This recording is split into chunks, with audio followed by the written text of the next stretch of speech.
Hoy es 6 de febrero del 2024. Nos encontramos en el espacio de CIESAS Te Escucha. Son las 10:10 de la mañana. Nos encontramos entidades del sector de la economía solidaria.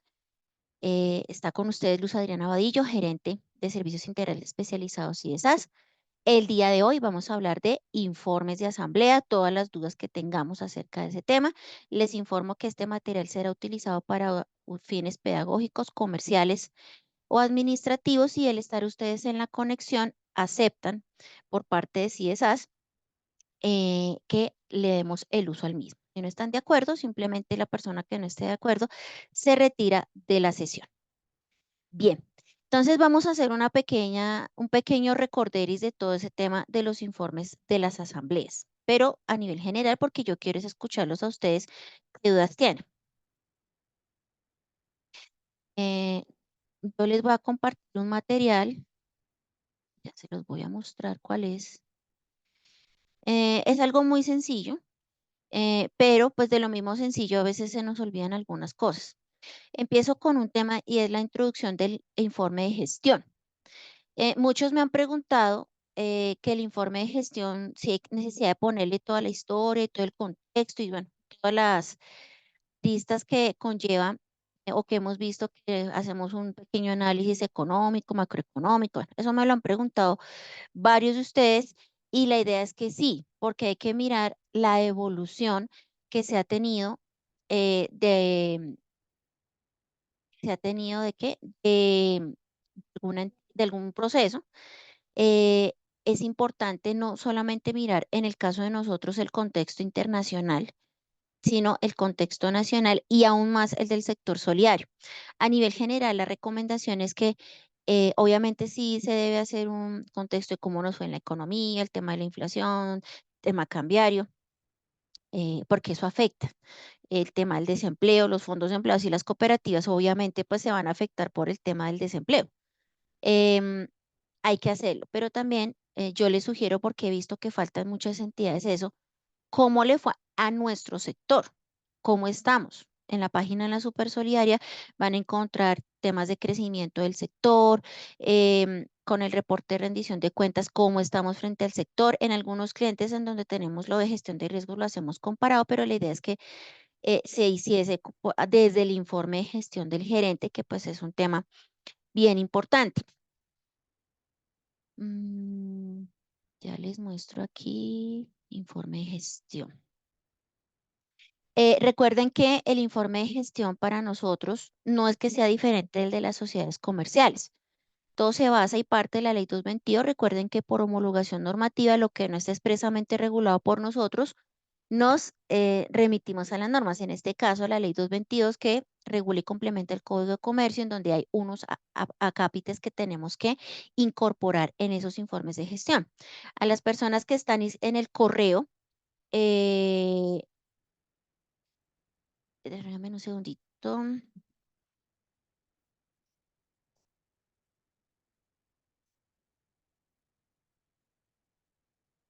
A las personas que son las entidades que me pidieron invitación por el correo, les voy a hacer llegar este modelo. Es algo genérico.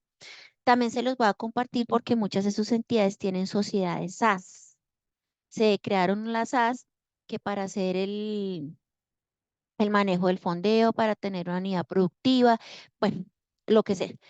Hay que recordarles que esas entidades SAS, al ser su entidad solidaria, la controlante, deben hacer estados financieros consolidados y reportarse a la Superintendencia de Economía Solidaria.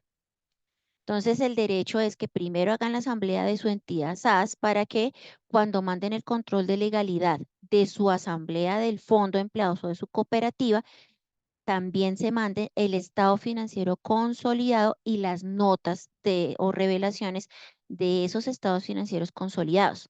Y ojo, porque a la super solidaria hay que reportarle esta información antes del 30 de abril. Estados financieros consolidados, porque hay varios de acá que tienen esas entidades así, hay que hacer ese proceso. No sé si es clara ese comentario que estoy haciendo o alguien tiene dudas, porque veo que hay entidades que tienen aquí esas unidades de negocio o ya lo estaban haciendo.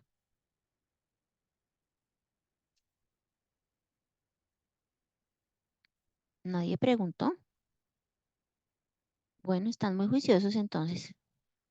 Entonces no se les olvide, por favor, que para las entidades que tienen entidades SAS, para lo que sea, el objeto que sea, deben hacer estados financieros consolidados. Y si tienen la intención de crear una SAS, no olviden que tienen esa obligación o cualquier forma societaria, sino que normalmente pues se maneja es una SAS. Bien, les estaba diciendo que el informe de gestión se debe basar en los artículos 46 y 47 de la Ley 222 y no olvidar todo el acápite de la Ley 603, que es todo el tema de cumplimiento de derechos de autor. ¿M? Dentro de la introducción de su informe de gestión, aparte del tema de la evolución de la economía, de nuestro sector, bueno, etcétera, debemos incluir una narrativa corta, eso sí ya depende de mucha entidad. Tengo informes de gestión de 150 páginas e informes de gestión de 2 hojas, eso sí depende mucho de su entidad. No es tanto la cantidad, sino que traiga todo completo y claro.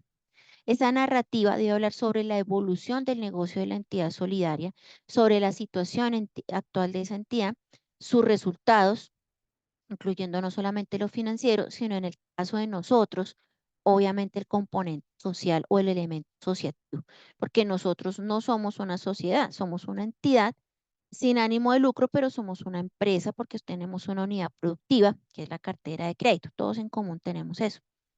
Muchos de ustedes lo hacen, otros se quedan cortos en el ejercicio. Entonces, la idea es que haya, reitero, no cantidad de información, sino que sea lo suficientemente clara, porque la super solidaria está molestando mucho con los informes de gestión. Algunos de ustedes les han llegado requerimientos acerca de ese. El otro tema que va en un informe de gestión es la estructura organizacional de la entidad, como la quieran presentar en esquema o hacer una descripción muy sencilla o indican cuál es la estructura general, algo muy sencillo, pero sí hay que incluirse y si tuvo alguna variación de un año a otro. Eso es un tema que tal vez es nuevo para muchos, pero que hay que incluir. Entonces, ejemplo, que antes no existía el área de riesgos. Ahora, en todas las estructuras organizacionales de todos los que están en esta reunión, debería haber en su estructura un área de riesgos o por lo menos un oficial de cumplimiento. Eso es importante incorporarlo en el informe de gestión. Obviamente, aparte del crédito, recuerden que las entidades solidarias tienen tres actividades principales: el crédito, el ahorro y los servicios o los convenios. Eso hay que escribirlo, hay que dejar claridad hasta dónde llegan ustedes. Lo de los convenios no lo hacen ustedes. Lo de los convenios lo hacen es a través de un tercero y eso poco lo he visto en los informes de gestión que lo escriben. Es indicar que el fondo de empleados o la cooperativa, a través de alianzas con terceros, le facilitan el acceso a los asociados del uso de esos servicios, más no que ustedes son los que lo prestan. ¿Por qué es importante? Porque ya nos están empezando a molestar en las entidades con el tema del estatuto del consumidor. Ya hemos visto varias entidades que las han requerido y no han dejado eso claro en el estatuto y menos en el informe de gestión.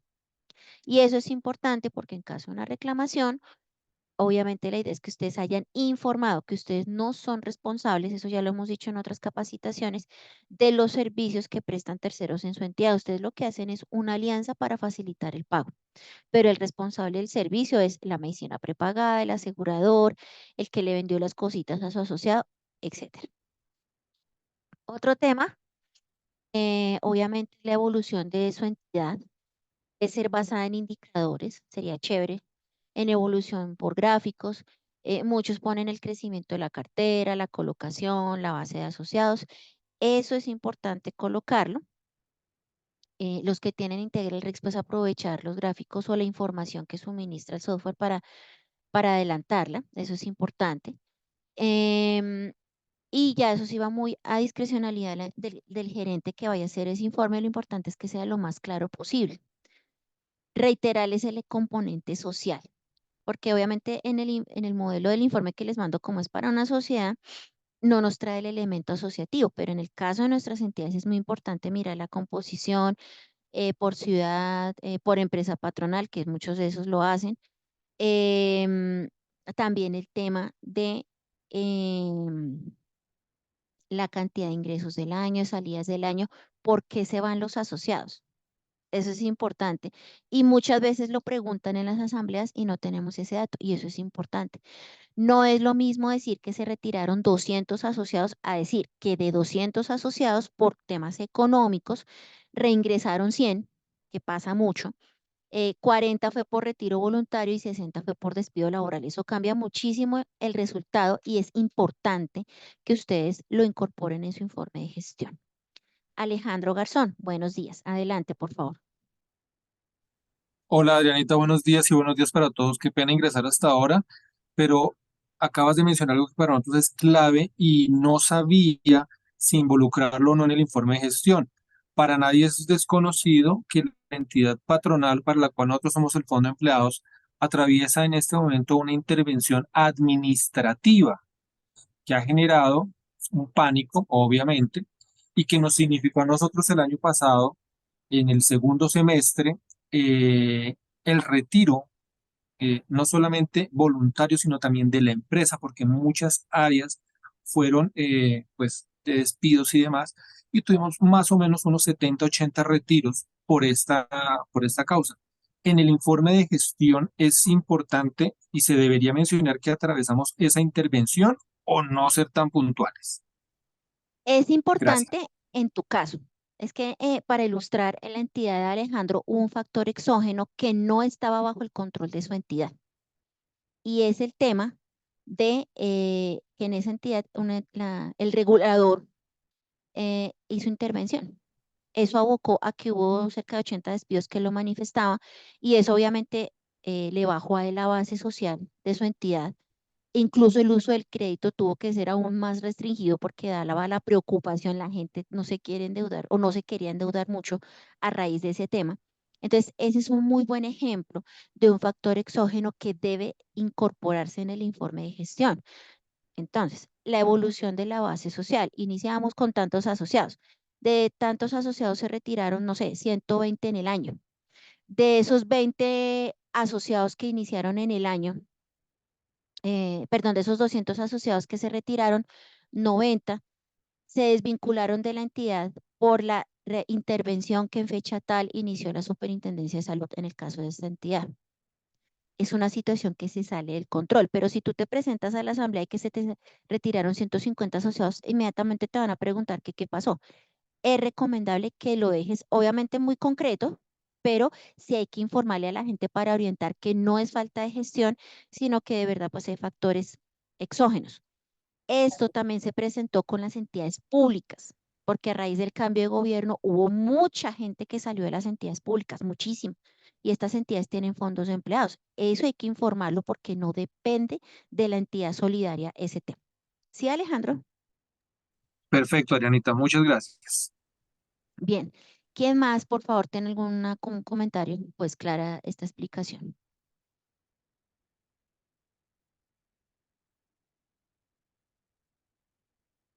Bueno, listo. Entonces seguimos.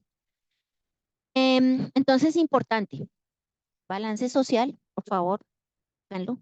El balance social, recuerden, o la transferencia solidaria, que tiene componentes monetarios y componentes no monetarios. Y ahí es donde siempre patinamos, porque ponemos o escribimos, colocamos tantos créditos por valor de tanto, tantos convenios por valor de tanto, y a dónde nos queda el ahorro en tasa por estar con nosotros, el mayor valor en tasa en los ahorros por estar con nosotros, que si yo pago la medicina prepagada en Colsanitas me vale 400.000 pesos y en el fondo me vale 200. Eso no lo estamos dejando en el informe de gestión. Es muy importante, incluso eso le puede llegar más a la gente que las mismas cifras. Cuando vamos a presentar el estado financiero para uno de revisor fiscal o de contador, la gente está así. La gente no le gustan los números. Pero cuando le decimos a las personas, es que usted se ahorró tanta plata y de mi ingreso le transferí el 40, 50%, la gente le llega mucho más ese resultado que decir que crecimos. Porque muchos asociados incluso ni siquiera saben toda la gestión social que hacemos, sino creen que somos un banco. Y parte es que nosotros damos o mostramos el informe como si fuéramos un banco y no lo somos. Esa es una recomendación bien importante, que preparen adecuadamente los resultados en el tema de gestión social. Dime, Alejandro. De acuerdo a lo que tú mencionas, yo ese ejercicio lo vengo haciendo un par de años atrás y lo que tú dices es muy cierto. La parte de presentación de estados financieros es la parte más engorrosa para los asociados. A ellos no les gusta mirar eso. Nosotros Ujú. hemos tratado de cambiar esa dinámica a través de la presentación en video, muy gráfico, muy animado, para que la gente no le pierda el interés.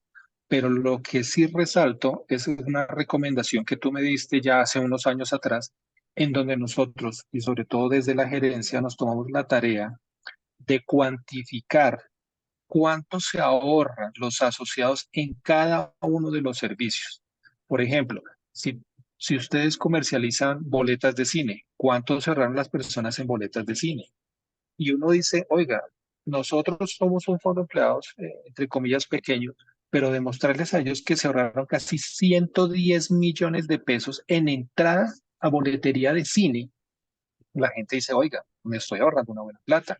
Que se ahorraron tanto en los bonos de KFC, que se ahorraron tanto en los convenios, que se ahorraron tanto en papelería, Ujú. que no se les irá cheque, los gastos que asumimos nosotros, ese ahorro es mucho más significativo que decirles, mire, tenemos en activos tanto dinero. Dice, "Ah, me da lo mismo eso a saber cuánto me estoy ahorrando yo. Ahí la gran diferencia.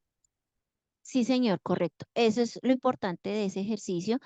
Muchas veces no lo informamos y por eso es que a veces los asociados nos ven como un banco, que les estamos diciendo que somos un banco porque solo mostramos crecimiento en cifras y muchas veces las entidades pueden dar pérdida, puede pasar, pueden haber decrecido y haber decrecido en forma importante. En algunos clientes ha pasado, sobre todo las entidades grandes. Este año fue, bueno, el 2023, el golpe fue duro de traer excedentes de 15.000, 20.000, 30.000 millones de pesos, se bajaron a 5.000. Para nosotros es mucho dinero, pero para esas entidades que traen ese volumen es una disminución. Pero más que eso es cómo le llegué a mi entidad solidaria, eso es importante plasmarlo en el informe de gestión. Importante, bueno, todo el tema de evolución patrimonial, eso obviamente es importante, con el apoyo de su contador lo hacen en el tema de gestión hacia el asociado, cuál fue su política de retención. La mayoría de ustedes, por no decir que todos, a excepción de dos entidades que veo que están en conexión, procesos disciplinarios en el año no han tenido. Entonces, digamos que es importante y eso hace parte de la gestión, porque se conserva la disciplina social. Es decir, que el asociado sabe que debe respetar la disciplina social y eso yo no lo he visto en los informes de gestión y es bien importante. Decir que durante el año no se llevaron a cabo procesos disciplinarios, independiente de que el Comité de Control Social lo diga, porque eso hace parte de su informe. Es importante que desde la administración siga porque quiere decir que los asociados aceptan y acatan las disposiciones de su entidad. Cuando se presentan situaciones complejas, pues sí hay que informar, pero la mayoría de los que están acá eso no se presenta. Importante también el tema de los requerimientos que en el año se hayan recibido en su entidad. Obviamente no el detalle, sino se recibieron, no sé, tres requerimientos, uno de liquidez, dos de legalidad, por decir un ejemplo. Lo que ustedes deben indicar es que eso se contestó, que no quedó pendiente y que se socializó con su junta o con su consejo de administración. Eso hay que informárselo a los asociados. Creo que no se me escapó ninguno este año, menos una a excepción de las entidades de nivel 3, pero todas las de segundo y primer nivel, a todas les llegó requerimiento este año. Entonces eso hay que ponerlo en el informe de gestión. Todo lo que tiene que ver con el cumplimiento de normas. Aquí si viene un decálogo de normas, tenemos que decir si cumplimos o cumplimos parcialmente. Sistema de gestión de seguridad y salud en el trabajo, a los que les aplica régimen de protección de datos personales o el sistema o el régimen nacional de bases de datos, el registro, perdón, registro nacional de bases de datos. Debemos informar todo el tema de la ley 603. Y ojo con esto, si usted está en su entidad patronal y usted está licenciado con la entidad patronal, debe informarlo de esa manera. Cumplimos con la ley en relación con el sistema operativo y demás programas para el uso de la entidad. Estos dependen de nuestra entidad patronal porque el software no es suyo, es de un tercero. Entonces puede pasar que ya lo vi en dos entidades y están en conexión acá, que esas empresas tan grandes compran un código único y sirve para toda la organización, pero cuando van a hacer una auditoría o una inspección, pues nadie sabe eso, por eso hay que informar. Es algo corto, es de un renglón. Y importantísimo, su software contable, que software contable está licenciado. Ahora hay que tener cuidado porque no todo es licenciamiento, ahora es uso. Ojo con eso. Los que tienen cloud, el software que sea, no voy a decir nombres, hay unos que están pasando para allá y otros ya su software lo trae. No es lo mismo decir que ustedes tienen licenciamiento a que tienen derecho de uso. Son dos cosas muy distintas. El licenciamiento es que ustedes compraron la licencia a perpetuidad, que es lo que tienen algunos, es in-house instalado el software. Pero cuando tienen cloud, ustedes lo que tienen es un contrato de servicio de uso más no el licenciamiento. Y eso es muy distinto en relación con la ley de derechos de autor. Entonces, por favor, infórmelo de esa manera para que haya claridad sobre el cumplimiento de esa norma. Todo el sistema integral de riesgos, recuerden que debe hacerse un informe de riesgos por parte de su encargado o su oficial de cumplimiento o su consultor, bueno, eso sí, cada entidad lo tiene, que lo puede dejar aparte o como parte del informe de gestión. A la pregunta, ¿tienen que agregar un punto en la asamblea para eso? No, hace parte de la gestión administrativa. Que si lo puedo poner en el video, dos láminas, póngalas en el video. Que no quiero decir nada, no lo diga. Lo importante es que hacia la Superintendencia de Economía Solidaria sí vaya el informe de riesgos. ¿Cuáles son los riesgos que todos tienen acá? SARLAF, SARC y SARL. Y todo el tema de buen gobierno. Eso es obligatorio para todos. Entonces, su informe de riesgos debe ir estructurado con base en esa dinámica. ¿Qué pasó con nuestra entidad? ¿Qué actividades? Obviamente todo muy ejecutivo, ¿no? ¿Qué actividades hicimos? ¿Cómo nos fue con el cumplimiento de las políticas de SARLAF? En el tema de liquidez, importantísimo, que eso va tanto en las notas como en ese informe. ¿Cuál fue la posición de liquidez, de endeudamiento, de productividad y el cumplimiento del fondo de liquidez? Eso debe ir en el informe de riesgos. Para las entidades que tienen con CIESAS gestión de riesgos, pues eso lo haremos. Pero es importante que las entidades ya empiecen a incorporar esos temas. Porque ya, insisto, el año pasado requirieron a varias entidades y les preguntaron eso y no lo habían hecho. El otro tema es el informe de gobierno. El informe de gobierno, recuerden que está regulado en el título segundo de la circular básica contable y financiera. ¿Por qué lo pusieron ahí? No sé, como muchas otras cosas porque me han preguntado, pero eso es como muy jurídico porque está en la parte contable. No les sabría decir porque pues así lo hizo el regulador. Pero ese informe de gobierno sí debe cumplir unas características y lo tienen que hacer todas las entidades de categoría plena y de primer nivel de supervisión, que hay varias acá. Entonces, ese informe de gobierno hace parte del informe de gestión y debe hacerse, no es que si quiere, es que debe hacerse. Por eso al inicio, mientras estaban conectándose todos, les puse una cápsula del Instituto Colombiano de Gobierno Corporativo en donde nos dan los lineamientos, tres acápites bien importantes y esa es la estructura general del tema de gobierno, todas sus políticas, gestión de riesgo y su relacionamiento con los grupos de interés. Bien, bueno, eso es importante.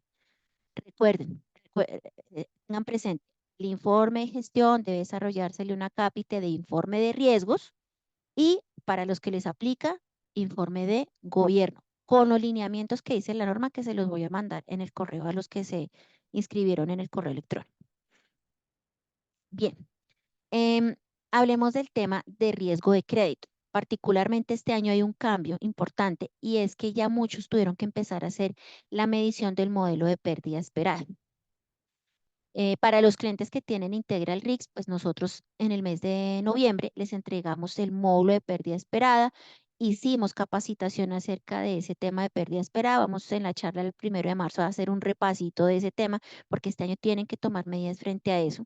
Les hemos hecho recomendaciones sobre todo enfocadas al arreglo de las bases de datos porque están saliendo resultados absurdos por errores en las bases de datos que no tienen por qué pasar. Hay que recordar que para las entidades de primer nivel que tienen ciertos activos, ya empieza el reporte en el mes de julio. Ay, julio está lejos, ya estamos en febrero. Entonces es hacerlo pronto porque nuestro proveedor no lo va a hacer rápido. Y para las entidades de segundo nivel, el reporte empieza el otro año. Pero por lo mismo pequeña, su infraestructura debe prepararse adecuadamente para eso. En el modelo de pérdida esperada se tomaron decisiones en las organizaciones solidarias como fue hacer una provisión, muy prudentemente hacerlo, adicional basada en los resultados del software de riesgo. Esa recomendación se lo dimos a nuestros clientes que tienen el software de riesgo, pues porque teníamos el insumo. Recuerden que para hacer todas esas estimaciones, el resultado debe ser medible, comprobable y cuantificable. No es que se me pareció hacer el 1% adicional, pero ¿de dónde sacaste esa cifra? Debe haber un resultado. Ese detalle que yo estoy diciendo es lo que debe ir en el informe de riesgos. Eso no puede pasar así sin mencionarse. Ah, que es que yo ya me venía preparando y no necesito hacer por ahora, listo, lo informa también. O no, es que a mí me da 1.000 millones de pesos la pérdida esperada, hice una provisión de 500 millones, se informa también. Y eso debe ir en las revelaciones a los estados financieros también. Es bien importante porque el modelo de pérdida esperada es muy ácido. Es un proceso de regulatorio, pero es bastante duro. No les estoy diciendo que lo expliquen en la asamblea porque ahí se les va toda la reunión y eso es bastante denso, pero sí que lo valoren y lo cuantifiquen para tomar decisiones a tiempo. ¿Qué me he dado cuenta? Los que más duro les ha dado es a las entidades que tienen cartera por caja, les da durísimo porque el modelo es muy ácido para los que tienen marcada la cartera por caja. Y dos, los que tienen moras recurrentes, pues obviamente hay un deterioro generalizado de la cartera y les va a dar un valor bastante representativo. Y el tema tres, que eso sí lo he visto en casi todas las entidades, están mal grabadas las garantías. Cuando usted tiene mal grabada la garantía o con el código que no corresponde, en vez de ponderarle al 40%, le pondera al 100% o al 75%. Y eso es la diferencia entre 100 millones de pesos y 1.000 millones de pesos. Ese tema es bien importante y por eso a los clientes de Integra les hemos como reiterado mucho que por favor arreglen las bases de datos porque ahorita todo es estimación, pero a los que les toca ya empezar a reportar tienen que mandar un informe pedagógico a la super y obviamente pues eso, la idea es que esté bien estructurado.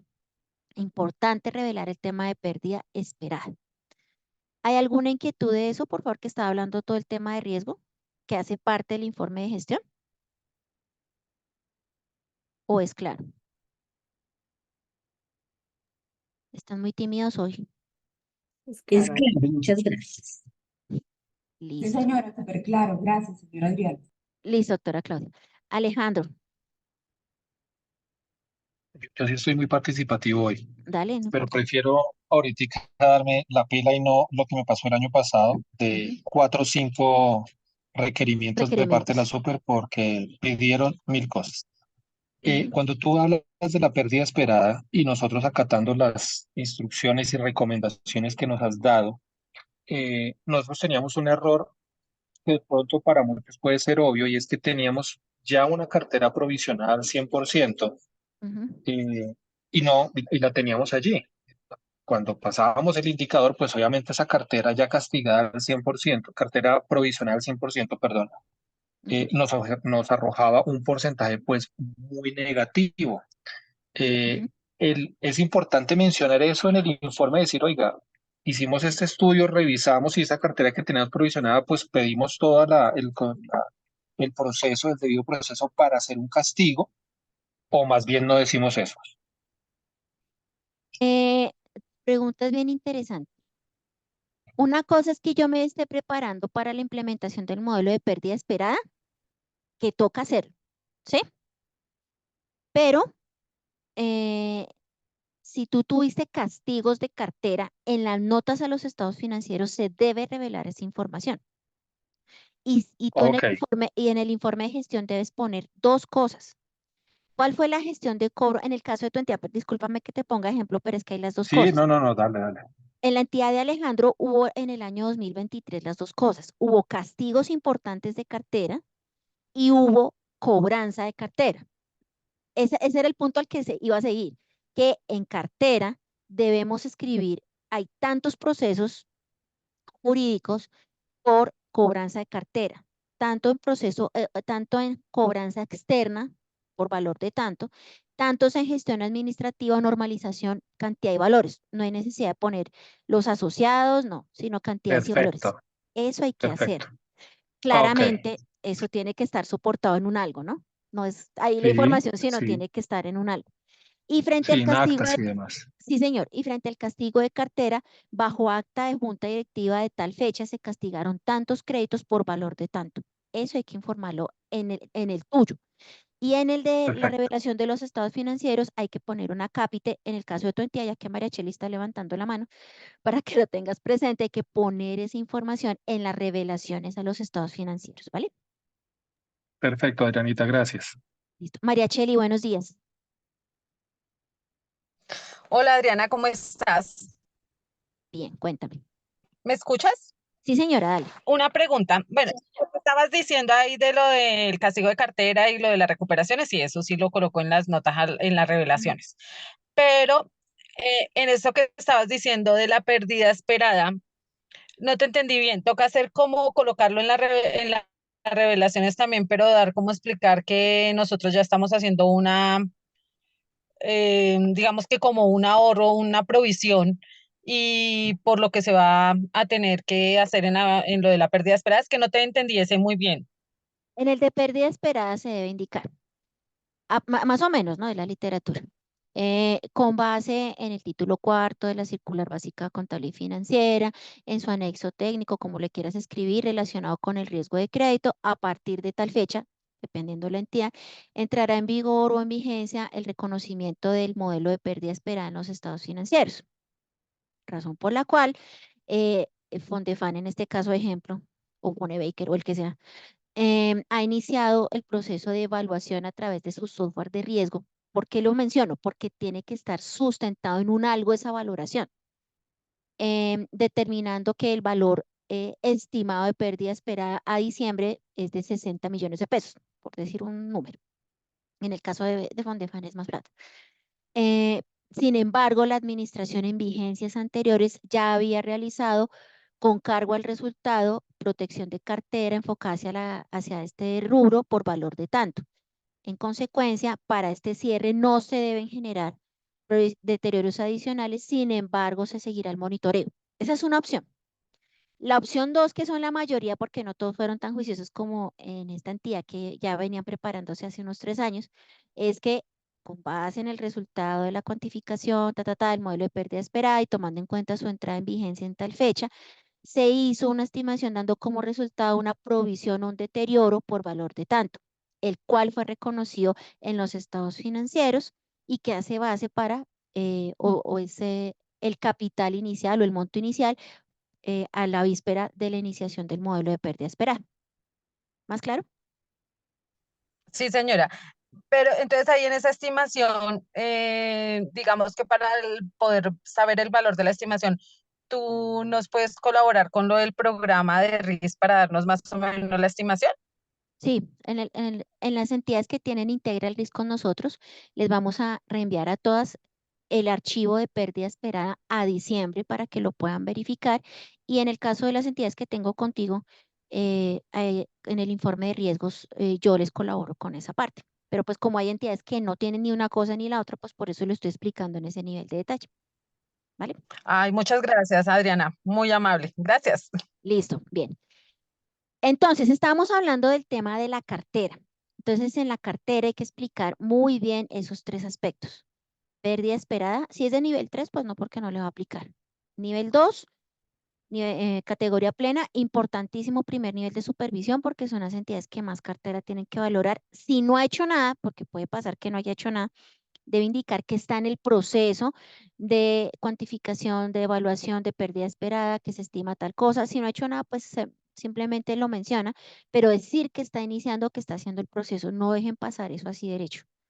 El tema de la cobranza es bien importante tanto en la revelación como en el informe de gestión y el tema de la cobranza.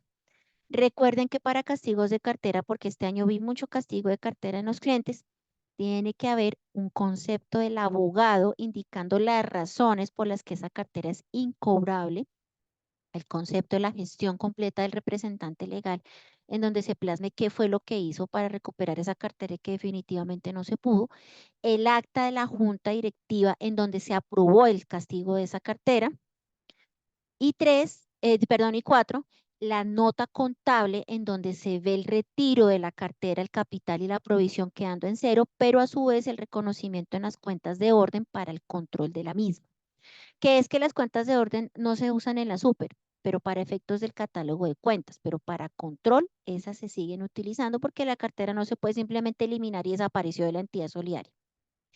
Con esa información, con esas 4 cosas, el revisor fiscal debe hacer una certificación indicando que se cumplió cada uno de esos parámetros, obviamente verificando la información, y a la Superintendencia de Economía Solidaria a través de un informe en el de rendición de cuentas, que esta semana eran los vencimientos. Para los que son nivel 2 y 3, ya nivel 1 reportó la semana pasada, debe haberse incorporado el detalle de esa cartera en castigo. Ese es un tema importante para que por favor no lo dejen así como pasar desapercibido porque eso tiene un proceso importante a realizar.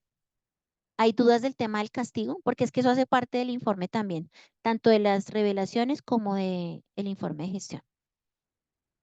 ¿Nada? Bueno, mientras piensan, voy mirando aquí lo que sigue. Acontecimientos importantes después del cierre. Entonces, puede pasar que víspera a su asamblea pasó algo en su empresa o en su entidad solidaria, que nos intervino la superintendencia, que vendieron la empresa, que se acabó el negocio, que se acabó el contrato, cualquier cosa que sea relevante y que pueda afectar el año en curso, hay que decirlo de una vez. Puede que no afecte el resultado que se está presentando, pero sí puede ser tan representativo que afecte la situación en la parte administrativa, operativa o financiera de la entidad durante ese año. Es deber tanto del representante legal como del revisor fiscal y del contador en las notas revelar si hay algún hecho que sea lo suficientemente importante después del cierre y que deba informársele a los asociados. Este tema. Y si no hay nada, pues igual, denuncia y se escribe que no hay. Evolución previsible de la entidad solidaria. Algunas entidades, creo que la mayoría, me siento muy contenta de indicarles que la mayoría de las entidades, por no decir que todas, les fue muy bien este año. De mis clientes, solo uno tuvo pérdida y fue una pérdida muy pequeña. Eso da cuenta de la buena gestión administrativa, de que estamos haciendo bien la tarea, porque el sector este año le dieron duro, este año nos fue regular, pero la mayoría de los clientes de nosotros fue buen año, un año de crecimiento o un año por lo menos de estabilización. Sin embargo, hay que indicar la evolución. Si tenemos problemas con entidad patronal, si tenemos que nos van a sacar de la entidad patronal, si tenemos pensado abrir el vínculo asociativo, eso qué efectos tiene. Recuerden que aquí no estoy hablando de lo financiero, sino lo administrativo, porque estamos en informe de gestión. Si tenemos pensado abrirnos a otras ciudades, si tenemos pensado, etcétera, etcétera. O sea, digamos que todo eso debe indicarse cómo va mi entidad, o si es un año de estabilización, un año de recuperación o un año de crecimiento. Eso es parte legal del informe de gestión. Bien, tengo 2 preguntas. Gina nos pregunta sobre el SARLAF para la asamblea, que si hay necesidad de capacitar a los asociados en SARLAF dentro del seno de la asamblea. No, no hay necesidad. Sin embargo, tu pregunta es muy pertinente. El proceso educativo con los asociados es tan complejo. Si nomás para hacer la capacitación con los de la junta, es más fácil, como dice un gerente, cuadraron 10 micos para una foto que cuadrar a los de la junta. Sin embargo, sí sería importante, de hecho hay 2 entidades, pues en la entidad que tú estabas antes y en otra entidad, siempre en la asamblea se roban 10, 15 minuticos para hacer una sensibilización sobre algún tema, lo que sea. Es importante hacerlo, sí, pero no es de ley. Entonces, eso sí va muy de la entidad que quiera hacer o no ese proceso de formación, pero el ideal es que todas las entidades tuvieran un plan de formación en educación. Lamentablemente, la mayoría no lo tiene simplemente porque a la gente no le interesa capacitarse. Y esa es la realidad. Hay entidades que son muy grandes, que veo aquí en conexión a esa entidad que es muy grande, y luchan y tratan, invitan a la gente y tienen un esfuerzo económico importante, les ponen buenos profes. A veces funciona y a veces no, pero cuando son temas como estos que son de ley, es más complejo. La respuesta concreta es no, no es obligatorio, pero sí es recomendable, ojalá se pudiera hacer. Me confirma si te fue clara la respuesta allí. Y Nancy, que ella es una colega de la ciudad de Bucaramanga, muy querida, ella nos está preguntando. Una inquietud del informe de revisoría, si en el informe de revisoría fiscal se debiera incluir una demanda que tiene la cooperativa por invasión de espacio público. Bueno, y que si también el informe del gerente. Ahí te me adelantaste, pero la respuesta sí. Debemos tanto en revisoría fiscal como en el informe de gestión informarle a la gente los procesos judiciales en contra que tienen esa entidad y las quejas ante las superintendencias que tengamos y que no se hayan cerrado. Ejemplo, en el caso que me estás poniendo, es que en mi calidad de revisor, me permite informar que bajo radicado tal, de fecha tal, la entidad se encuentra en curso de una demanda, eh, si es esta será pues de carácter civil por invasión al espacio público, la cual se encuentra en tal etapa. Yo como gerente, si sé que voy a perder la demanda y mi abogado me lo tiene que decir, porque en derecho, si yo tengo elementos probatorios para desvirtuar las pretensiones, pues sé que voy a ganar, pero si sé que lo estoy haciendo y tengo posibilidades de pérdida, eso se tiene que revelar en el estado financiero. Cuando en las políticas de NIF, de las normas de información financiera que nos aplican a todos los que estamos aquí, todos los que estamos acá estamos en segundo grupo. A no ser que haya una entidad muy, muy pequeñita, pero no creo. Todas las que estamos aquí somos grupo 2, o sea, NIF para pymes. Todo ese tema de demandas judiciales en contra, cuando yo tengo de 0 al 50% de probabilidad de pérdida del proceso judicial, debo revelarlo porque puede ser una contingencia que se me vaya a materializar hacia el futuro. Eso hay que hacerlo. Pero si yo ya sé, ya salió el primer fallo, ya hice práctica probatoria, solo me falta alegatos o estoy en apelación, debo estimar eso y revelarlo e incluirlo en la información financiera como una provisión. El revisor fiscal y en el informe de gestión se debe incorporar eso desde la parte financiera. Y desde la parte legal, informar el estado de esos procesos.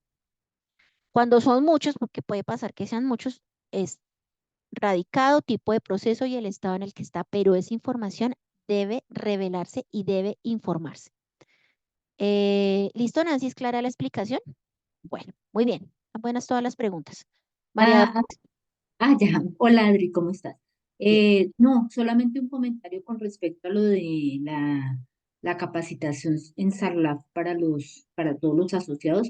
Yo lo que he hecho es cuando le doy la bienvenida a cada uno de los asociados, le estoy mandando un videito chiquito que en alguna oportunidad tú nos mandaste o algo, y pues como para que tengan algún conocimiento sobre el SARLAF. Esa es como la forma que pues por lo menos salvo la responsabilidad de que se les mandó y que si lo leen o lo ven, bueno. Sí, señora, eso es importante. En teoría, a los asociados cuando ingresan, habría que entregarles el estatuto, el reglamento de crédito y de ahorro y el tema de SARLAF, en teoría. Pero como tú le estás haciendo, está bien porque le estás dando a conocer la información a los asociados.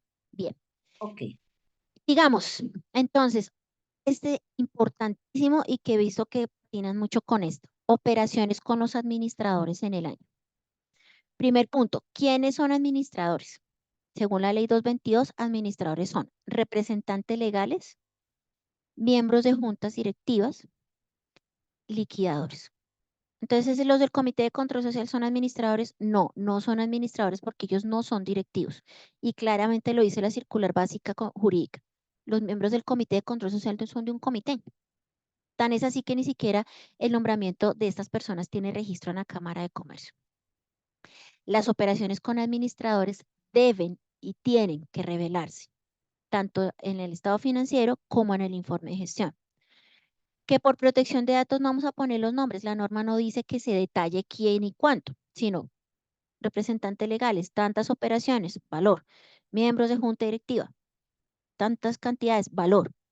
En las actas o en el proceso de crédito se evidencia el estudio de la aplicación plena de todas las políticas de crédito y ahorro para estas personas. Por favor, incluyan eso porque eso es un tema, no es recomendación, es tema legal. Y eso para los que son clientes de nosotros en revisoría sí se va a exigir este año porque algunas entidades no lo están dejando. Bien, entonces por favor no lo vayan a olvidar. Si ustedes quieren poner los miembros del Comité de Control Social, también es válido, aunque la norma sí no lo exige. No falta el que pregunte. ¿Los delegados son administradores? No son administradores, no tienen responsabilidad jurídica, no son administradores. Cosa diferente es que la Asamblea General o la Asamblea de Asociados sea el máximo órgano de administración, pero eso no le da la calidad de administrador a un delegado. Eso ya se ha hablado infinidad de veces en diferentes capacitaciones. Sandra María Fetecua, ¿cómo estás? Adelante, Sandra. Sandra, se arrepintió. Si vas a hablar, me dices, tranquila. Bueno, bien. Les hablé de todo el tema de información legal. Es importante mirar ese tema de licenciamiento.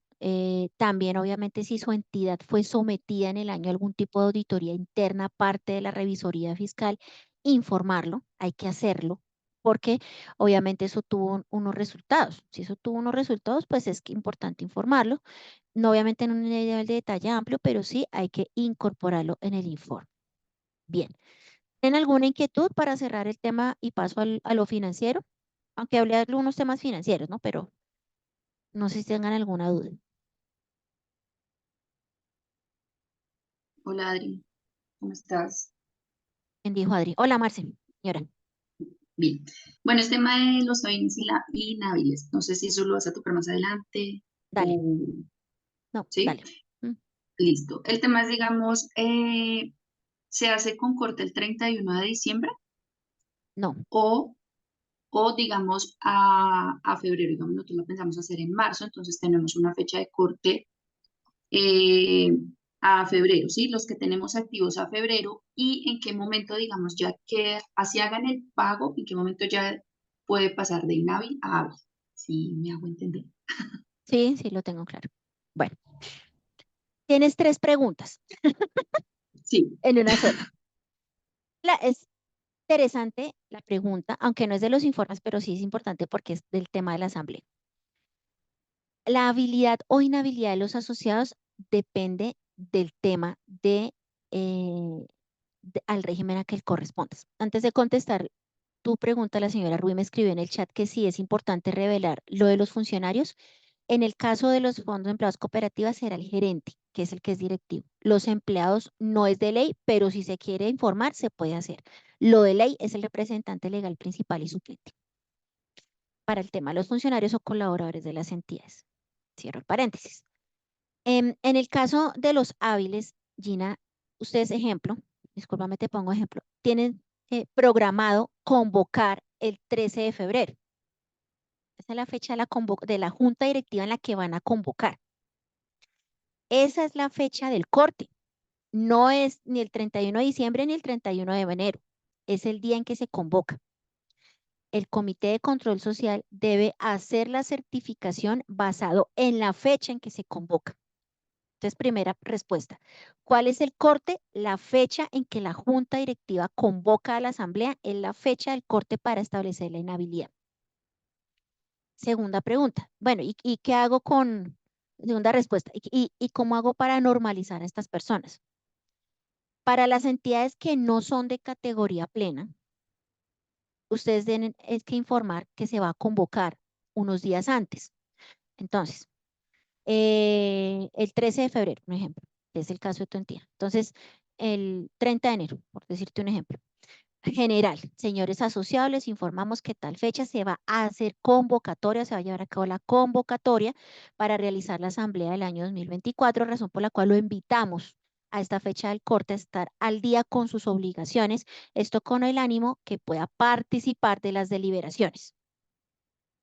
Pero como tu entidad es de categoría plena, ustedes deben es que previo a la convocatoria, es decir, con corte 31 de enero, que ya lo deben tener. Discúlpame que te ponga ejemplo, pero es para ilustrar la explicación. Entonces, con corte a 31 de enero, debieron haber mandado a los que estén inhábiles, si los hay, porque en su entidad se cuidan muchísimo con eso, a los que estén en mora, para ser más específicos, señor Cosito, ahí sí específico, Cosito Pérez. A 31 de enero, usted presenta mora en el pago de sus aportes y o de su cartera o de los servicios.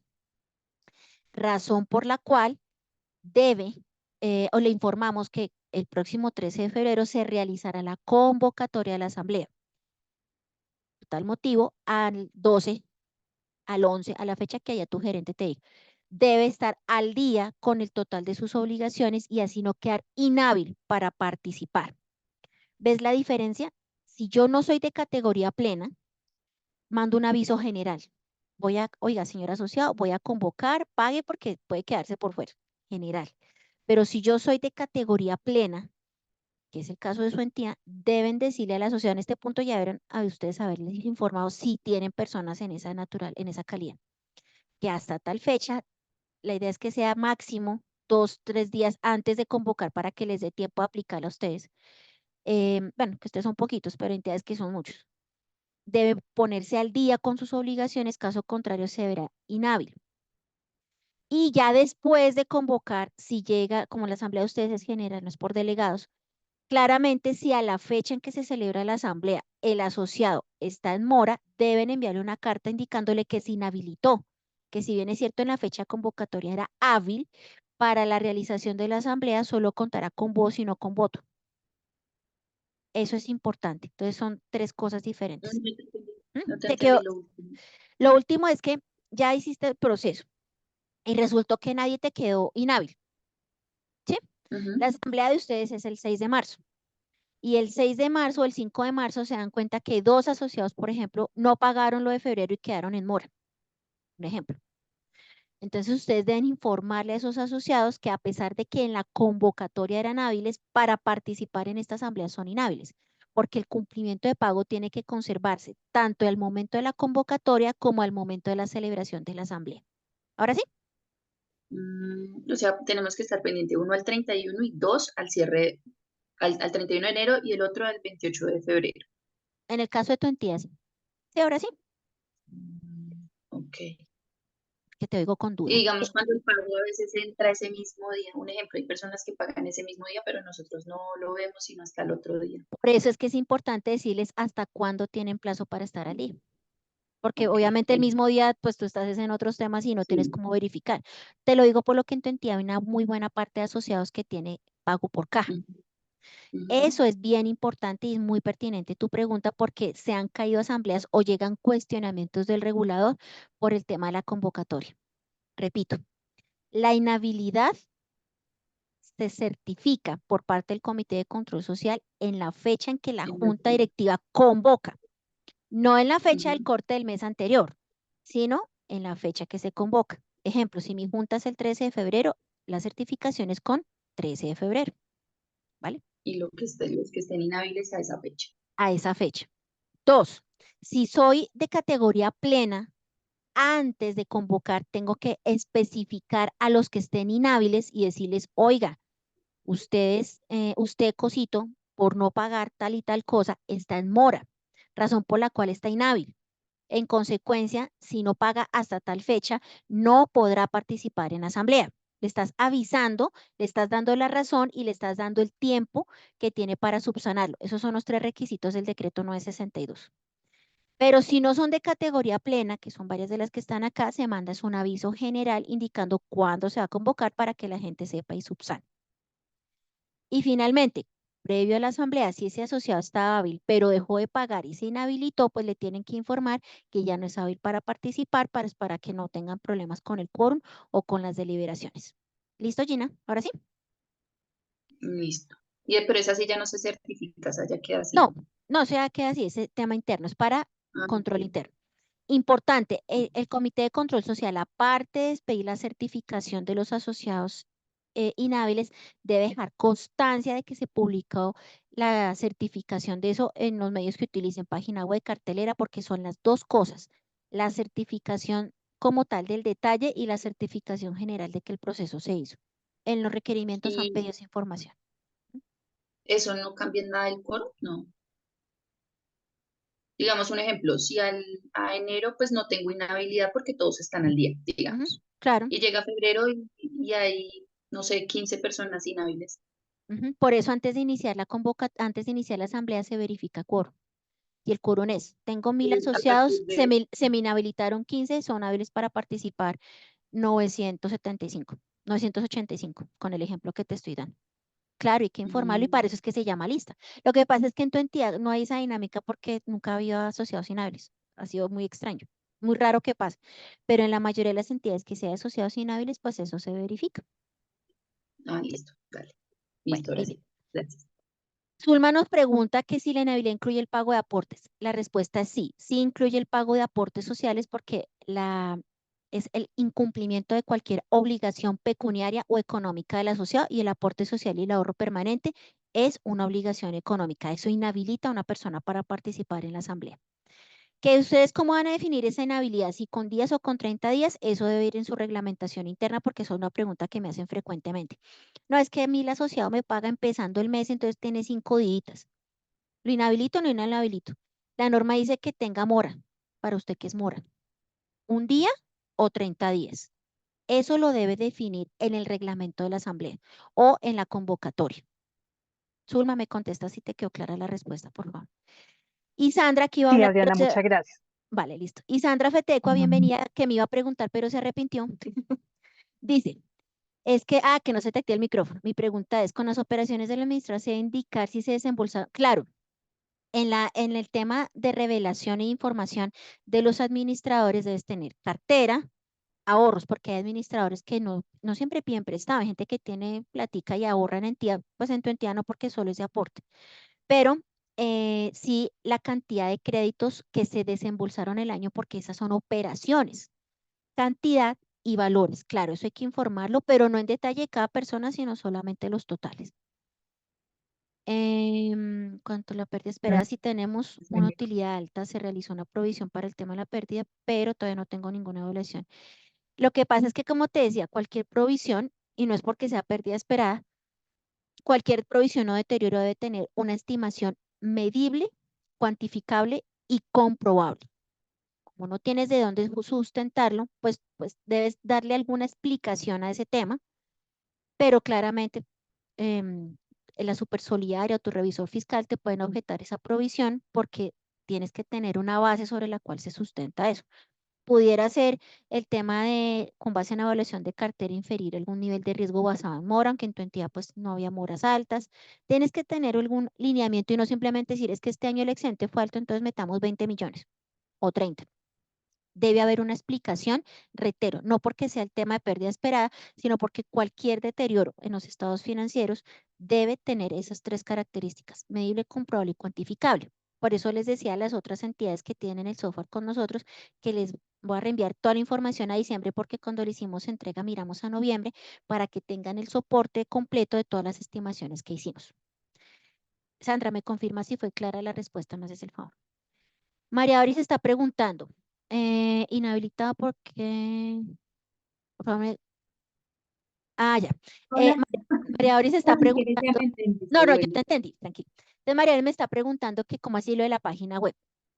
Cuando el asociado es una persona que es raro en tu entidad, pero es un solo gato, te le es mandar la cartica diciéndole, don Cosito, en tal fecha voy a hacer la asamblea, debe ponerse el día hasta tal fecha para subsanar esta situación. Tú no eres de categoría plena, pero lo puedes hacer con él porque es una sola persona, ¿sí? Es viable hacer. Lo que tú debes subir en la página web es la constancia de que el Comité de Control Social hizo la verificación y que encontró que había un asociado inhábil, pero no dices quién. Eso es lo que hay que subir, bien sea en la página web o en las carteleras de la empresa, en el medio que ahorita tú estés utilizando en forma masiva para darle a conocer a tus asociados la información. Ok, gracias. Listo, muy bien. No, yo te entendí, tú tranquis. Listo, ya Sandra, ya te doy la palabra. Es que estoy contestando lo que está escrito. Tranquila, que yo te tengo presente que vas a preguntar algo. Listo, ahora sí, Sandrita, cuéntame. Hola Adriana, ¿me escuchas? Sí, señora. ¿Cómo estás? Gracias. Es que quería hacerte una pregunta, bueno, como dos o tres preguntas. Nosotros es la primera vez que vamos a hacer asamblea por delegado. Ok, Tengo una pregunta con referencia a lo que tú decías de los hábiles e inhábiles, como es por delegados, ¿también aplica eso? tal Porque pues cual. aquí en este caso, como son elegidos, son los delegados y son los que van a participar en la asamblea, los delegados, pero igual se publica que los asociados deben estar al día porque tal día la asamblea, la junta directiva va a convocar asamblea por delegados. Mi China, pero Igual. es que el que va a votar tiene que estar hábil para votar. aplica para todos los asociados. Son dos momentos. Cuando es asamblea por delegados son dos momentos diferentes. Cuando tú convocas elección de delegados, tienes que informarle a tu base de asociados que deben, que tú estás en nivel 3. Sí, señora. Bueno, entonces es un poco más sencillo. Entonces, señores asociados, les informamos que el próximo tal se realizará la convocatoria para la elección de los delegados, que puede coincidir con la de la asamblea, puede coincidir. Eh, Recuerde que debe estar al día con sus obligaciones, caso contrario no podrá o no podrá ejercer su derecho a elegir al delegado. Los asociados que estén en mora y por ende estén inhabilitados no te pueden elegir delegados. Ten eso claro, por favor. El castigo para el que elige delegados al estar en mora es no poder votar. Bien.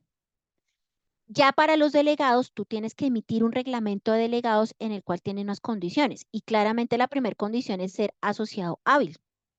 ¿Cuándo es hábil? Al momento de que lo convocan, al momento que lo eligen y al momento que va a participar. Ahí son 3 momentos. Entonces, el asociado, tus elecciones de tu convocatoria, el por qué. Tu convocatoria, ejemplo, es el 6 de febrero, que ya pasó febrero, el 10 de febrero, no, que es sábado, perdón, el 12 de febrero, que es lunes. El 12 de febrero ese asociado tiene que tener la capacidad de ser elegible, es decir, tiene que estar hábil. O sea, se puede candidatizar. Las elecciones van a ser el 20 de febrero. El 20 de febrero tiene que estar hábil porque puede que quede electo y debe estar hábil en la fecha de la elección. Y tiene que estar hábil en la fecha de participación de la asamblea. Tu asamblea ya es por allá el 20 de marzo. A esa fecha tiene que estar esa persona hábil. ¿Eso dónde lo escribes? En el reglamento. ¿Es claro? Señora, o sea, que en ese caso, esa certificación que hace el Comité de Control Social es solo para los delegados. En este caso, cuando ya se vaya a convocar a la asamblea, solo revisa que los asociados elegidos como delegados son los que estén hábiles para participar en la asamblea, no para todos los 500 asociados, sino solo para los 25 delegados, por ejemplo. Tienes que ¿Sí? certificar las dos cosas porque es la primera elección que vas a hacer. Entonces, tienes que Sí, ser, el Comité de Control Social debe verificar de los que votaron o los que van a votar, perdón, cuántos tienes inhábiles y hay que sí, informarles que son señora. inhábiles. Y si efectivamente la certificación para el control de legalidad es los delegados que fueron elegidos que tenían la calidad de hábiles. ¿Sí? Ah, bueno. Sí, señora. Otra pregunta, Adriana. ¿Para la asamblea como tal de delegados se convoca solo a los que fueron elegidos como principales? ¿A los suplentes no se les convoca? Por ejemplo, 5 suplentes. ¿A Ujú. ellos se les convoca o solo a los principales? Se convoca a los principales y se le informa a los suplentes para que estén atentos. En caso que el principal no pueda asistir, debe estar atento para el llamado y participar en asamblea para cubrir la vacante. Pero los que se convocan son los principales. Sino que es que hay muchas Ah, entidades que entran en la pelea, es que yo quiero participar y gásteme el paseo y gásteme el no sé qué. Eso sí ya va muy de la entidad, pero lo que es de ley, tú debes convocar es al principal. El suplente ya la entidad decide si lo convoca o no. Lo de ley es al principal únicamente e informar obviamente al suplente. ya. Y última pregunta, cuando sea, digamos que a la asamblea de delegados asisten los delegados y, bueno, lógicamente como, no sé, como invitados o, bueno, va el Mm. revisor fiscal, la contadora, ¿quién más puede ir a esa asamblea? O sea, uno puede invitar, por ejemplo, a los directivos que están entregando o alguien de la junta directiva que está entregando puede ir o Lo- control social de los que están entregando. O sea, ¿quiénes más, aparte de los delegados y pues la revisoría fiscal, la gerencia, pueden ir a esa asamblea o deben ir a la asamblea cuando es por delegados? la junta directiva debe ir a la asamblea porque el informe no es del gerente. El informe es de la administración y la administración es la junta directiva y la gerencia. La junta directiva debe estar en la asamblea porque están rindiendo cuentas, ¿cómo no van a ir? Deben estar presentes. Y aplica también para el comité de control social. Ya responsabilidad de cada directivo si asiste o no, o de cada miembro del comité de control social, pero mínimo tienes que tener presidente, vicepresidente y secretario de junta y de control social, mínimo. Porque si no, Sí, pues vas a tener dificultad porque hay cosas que tú puedes contestar, pero si es una pregunta directa al órgano de administración, tú no puedes contestar por ellos. Tener que sí, contestar señora. ellos porque el informe, insisto, es de gestión administrativa, no es el informe de la gerente. ¿vale? Y Sí, control señora. social tiene que estar presente en toda la reunión para verificar que todos los temas estén acorde dentro del tema del elemento asociativo y para presentar su informe también. Claro, ellos deben estar. Los Ah, principales, bueno. ¿no? Ah, claro. Sí, señora. Y lo mismo. Ah, bueno. Ya otros invitados como consultores, asesores, ustedes deben informar al inicio de la sesión que son invitados y la razón por qué están ahí, en qué momento van a intervenir y la asamblea debe determinar si están toda la reunión o simplemente en el momento que les toque hablar. Eso sí ya es diferente. Por ejemplo, el gerente suplente no estaría obligado a ir si va a No, la gerencia principal. claro, no hay necesidad. Ah, ya. Listo. ¿Listo? Gracias, Es que Adriana. el suplente, como su nombre lo indica, es en caso de que el principal no esté. Entonces no tiene por qué estar ahí. Pero si quiere ir, Ah, obviamente puede estar, ¿no? Obviamente, diría como invitado. como invitado, claro. Sí, señor. Es que de hecho Ah, el bueno. gerente es invitado, porque el Sí, sí, gerente sí. no es no es un delegado. ¿Sí? Ah, bueno, Adriana, muchas gracias. Listo, muy bien. Liliana Pertus, me suena tu nombre, pero no me acuerdo de qué entidad eres. Discúlpame, por favor.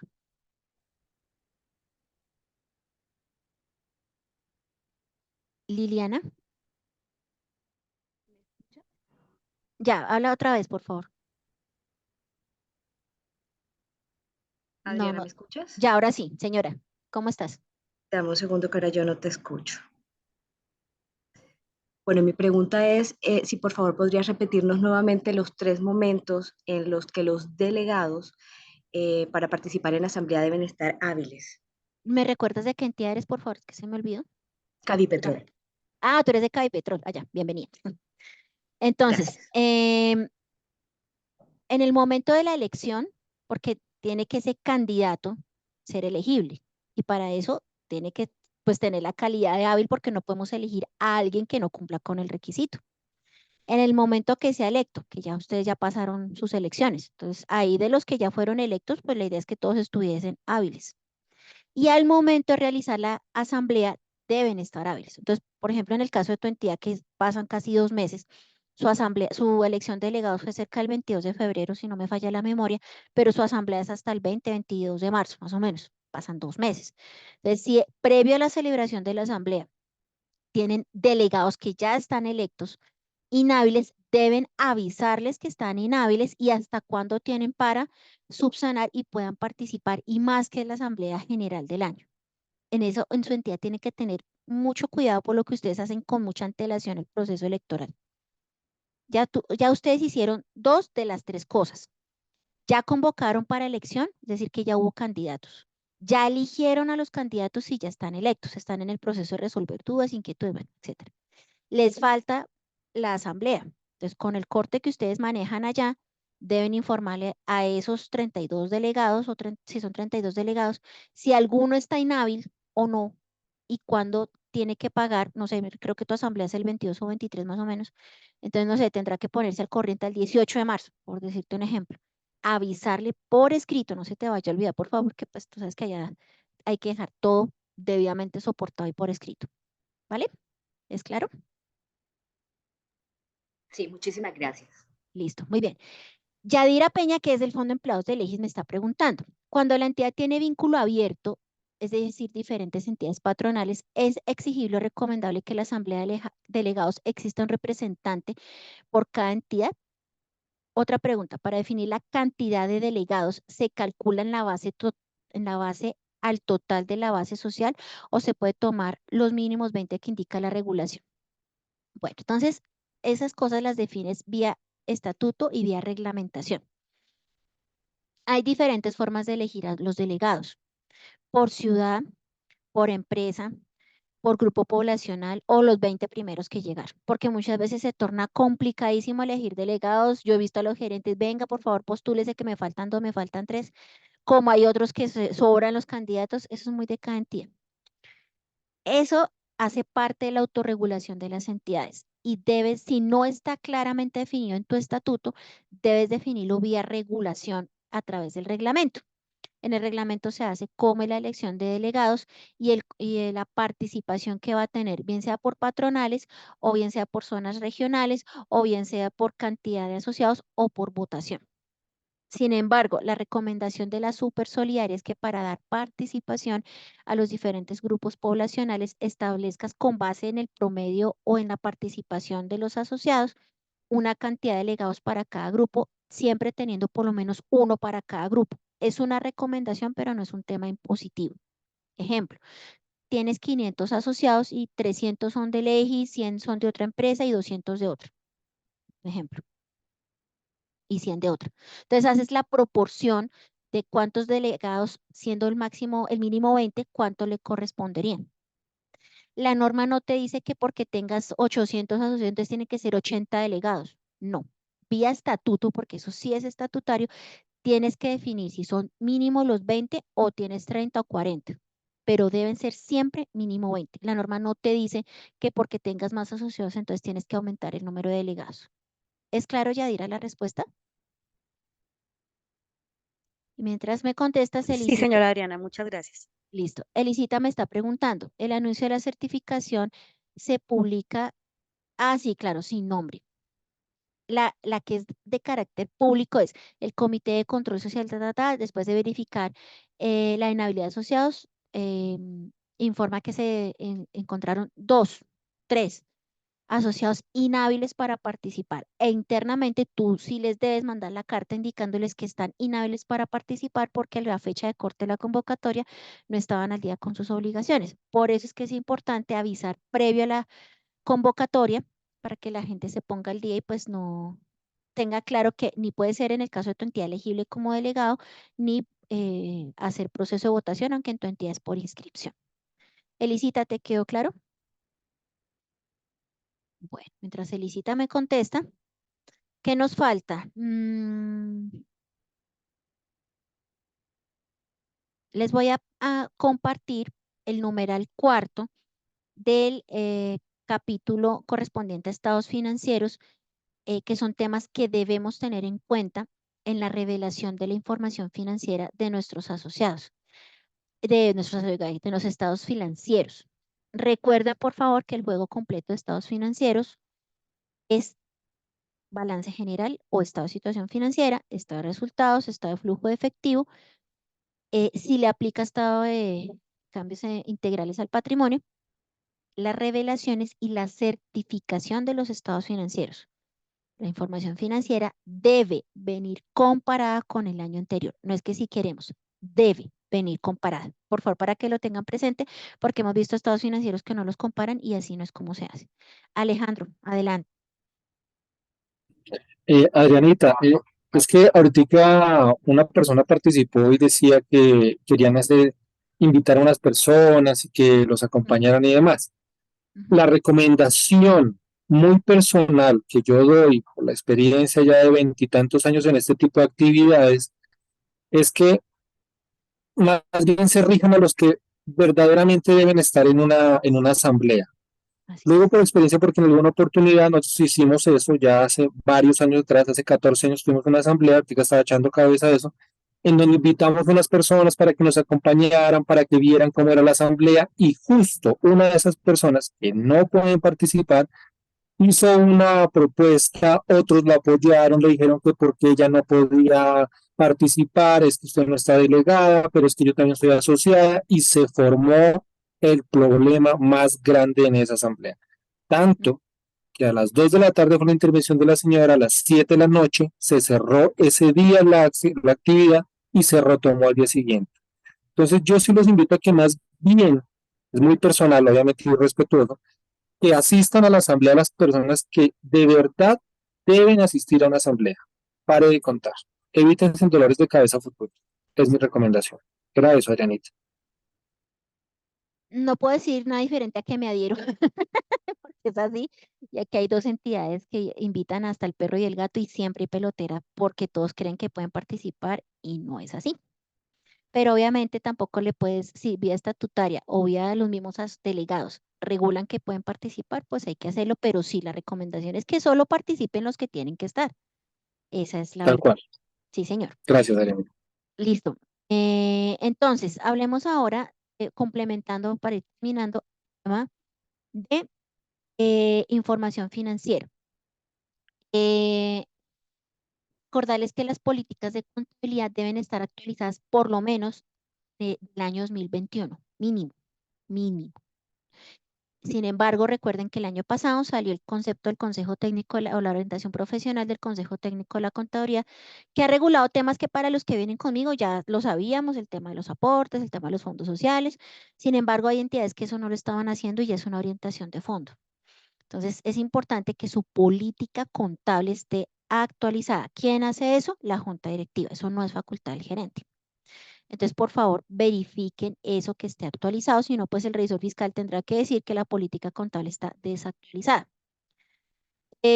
Cartera de crédito en el anexo que les voy a mandar, hay varias recomendaciones, como son la metodología para la evaluación de la cartera, el tema de las políticas de garantías, montos de clasificación de los créditos, em, si hubo no ventas, compras, castigos de cartera, créditos reestructurados con modificaciones, créditos a personas que no hacen parte de la organización, que no debiera pasar, pero por ejemplo, si hay codeudas con deudores externos, políticas para la baja en cuenta y el movimiento de deterioro general se aplicó en el año.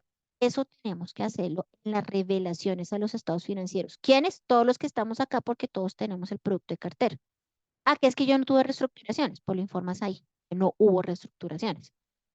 Bienes recibidos en pago se aplicaron en su entidad. El movimiento de los fondos sociales es clara la ilustración de la norma. Por favor, no peleen con uno, ves que uno hace lo que la norma le indica. Uno de revisor fiscal les pide que por favor el fondo social tenga la destinación de ese fondo, el saldo inicial, incremento, utilización y saldo final. Cuando ustedes ponen inicial y final, nos toca devolverle las notas, porque así no es como se revela el movimiento de los fondos sociales, tanto pasivos como de gasto. Debe revelarse en forma clara las dos cosas. Revelación de riesgos, ya lo expliqué al comienzo. Tema de liquidez, clarísimo. Cumplimiento de fondos, liquidez, endeudamiento, estructura, participación de bancos, inversiones, algo muy general. Temas de fondo de liquidez, el riesgo de crédito lo ilustré ampliamente.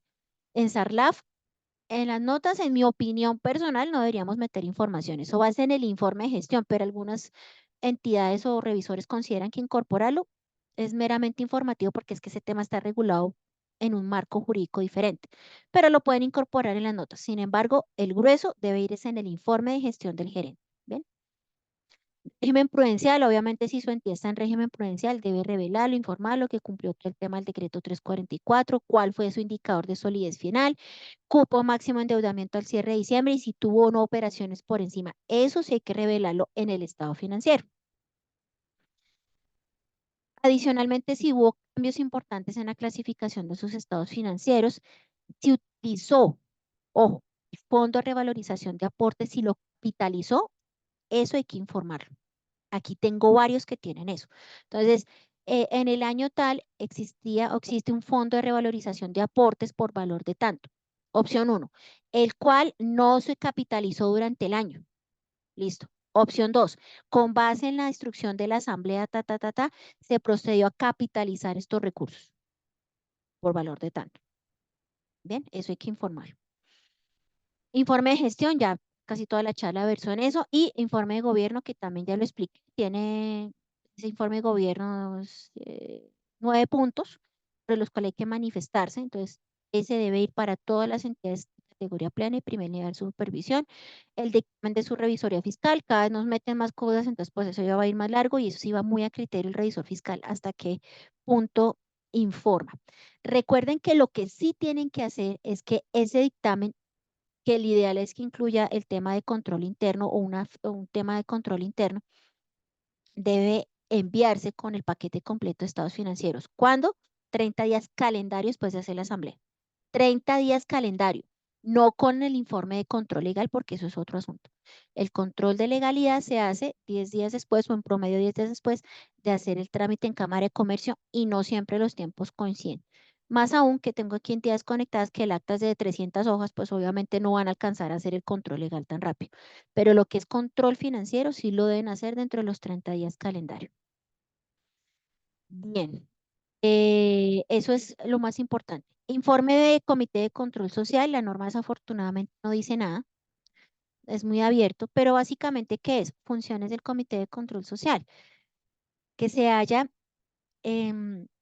las actividades del fondo de empleados o de la cooperativa, en este caso Junta de Vigilancia, hayan sido dentro del marco de la legalidad y en pro del bienestar de nuestros asociados, bueno, etcétera, si atendieron o no quejas y reclamos, si hicieron algún proceso disciplinario o no, y cuántos fueron, cuál es la razón, porque la mayoría de los procesos disciplinarios es por mora, que hay exclusión, pero sí, de otro tipo, sin decir quiénes, decir cuáles fueron y en qué etapa están.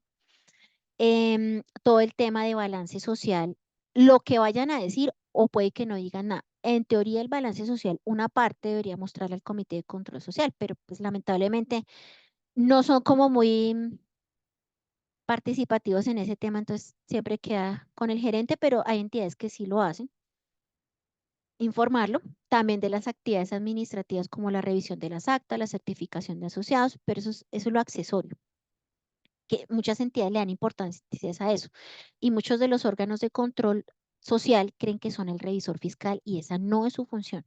Comité de Control Social no tiene por qué hacer manifestación de estados financieros, ni de provisiones, nada de eso. El Comité de Control Social tiene su función centrada en el tema asociativo, procesos de capacitación del año, otorgamiento de auxilios, beneficios de base social sectorizada. Ese es el fuerte del Comité de Control Social.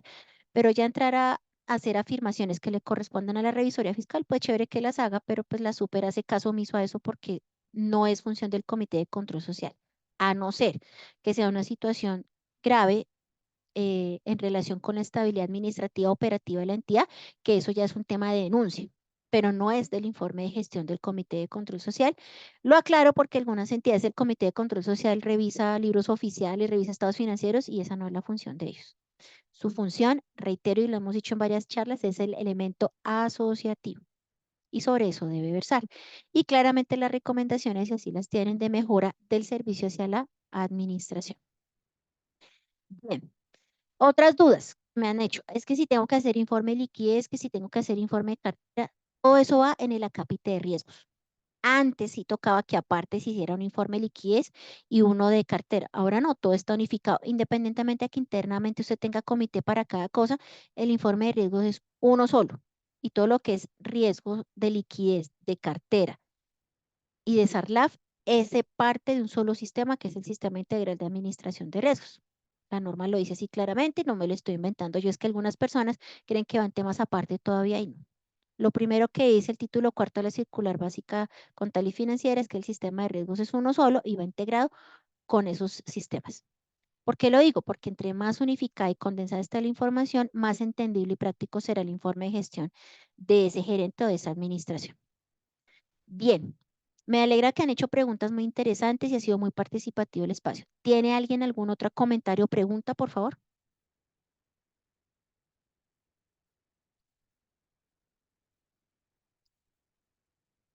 No, listo. Entonces recuerden, 1 de marzo, Adri, perdón, señora, dime. yo quiero aclarar un poquito lo de la revalorización de aportes, es que yo no tengo claro eso, porque nunca lo hemos hecho, pero sí quiero saber cómo se puede hacer, si es que lo podemos hacer, pero no tengo claro. Entonces la revalorización de aportes se puede presentar cuando yo tengo excedente y no estoy compensando pérdidas de periodos anteriores. Entonces, primer condición, que no estén pérdidas y que no esté compensando de periodos anteriores. Listo, chuleado. ¿Que hasta cuánto? La norma es clara. Yo puedo revalorizar aportes en cabeza de cada asociado hasta el 50% del excedente. Pero ese excedente o la mitad de ese excedente no puede exceder el multiplicar el valor de los aportes sociales por el IPC. Ejemplo, los aportes sociales de tu entidad, vamos a suponer que son 1.000 millones de pesos a diciembre. Y si la inflación fue del 10%, que no es el valor, pero para dar una estimación, si la inflación fue del 10%, entonces lo máximo que puedes valorizar son 100 millones de pesos. ¿Hasta ahí vas conmigo? Sí, señora. Listo. Entonces, si tu excedente, si la mitad de tu excedente son 200 millones de pesos, que no es el caso de tu entidad, estoy exagerando, Si son 200 millones de pesos, no puedes valorizar 200, sino 100. Ese es el tope. Ok. Pero si tu Ajá. excedente, el máximo fueron 50, ahí sí puedes los 50 porque es menos de la mitad del excedente. ¿Bien? Sí. El otro tema, revalorización de aportes, no es un rendimiento, es una revalorización de ese componente patrimonial, razón por la cual no sujeta a ningún impuesto. Otro tema a tomar en cuenta es que no solo es con los asociados que estén a la fecha de corte. Cuando se va a revalorizar aportes hay que tener cuidado porque se debe tomar el promedio de todos los asociados que estuvieron en el año. Y los que ya Ah, estén retirados, tú le dejas el valor pendiente de pago. Tu contador tiene clarísima ese proceso. ok. Entonces, si tú tenías, no sé, 200 asociados, Ujú. ¿sí? Se fueron Y 70. cuando vas a revalorizar de esos 200 con el que hiciste el corte, porque tienes que establecer el corte, te quedan 190. Esos 10 personitas que te quedaron por fuera los dejas en la revalorización o el remanente por pagar. Puede ser un fondo pasivo o un fondo patrimonial, cualquiera de las dos es válido. Ok, bueno, muchas gracias. ¿Claro? Listo, Sí, muy bien. señor.